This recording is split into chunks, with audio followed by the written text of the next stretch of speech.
দেখো অঙ্কটা খুব গুরুত্বপূর্ণ, অনেক সোজা করেই করব, ভালো করে অঙ্কটা পড়ো।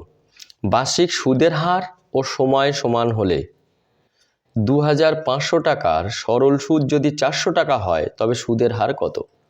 এখানে দুটো সমান দিয়েছে, সুদের হার আর সময়, মানে আর এবং টি, রেট অফ ইন্টারেস্ট এবং টাইম যদি সমান হয় তাহলে 2500 টাকা সরল সুদ যদি 400 টাকা হয় তবে সুদের হার কত?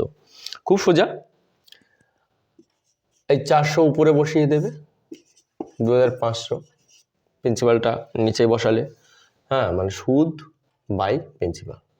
এটা বসানোর পরে তোমরা কাটাকাটি করে রুট ওভার করে দেবে, কাটাকাটি যতটা যাই করে দিই, করার পরে রুট ওভার করলে হয় 2/5, 4-এর রুট করলে 2 হয় আর 25-এর রুট করলে 5 হয়। তারপরে 10 গুণ করে দেবে, এটা সবসময় 10 গুণ হবে, তাহলে 5 2-এ 10, তাহলে 2 2-এ 4। কী চেয়েছিল? সুদের হার কত? 4%। ভালো করে দেখো, আমাদের রাইট অপশান হচ্ছে সি। বুঝতে না পারলে বলো, আবার বলছি, 400/2500, এটাকে বসিয়ে কাটাকাটি করবে, করে রুট ওভার করে দেবে, যেটা আসবে তার সঙ্গে 10 গুণ হবে, এই উভয় পক্ষ যখন সমান হবে এটা করবে, অ্যান্সার চলে আসবে।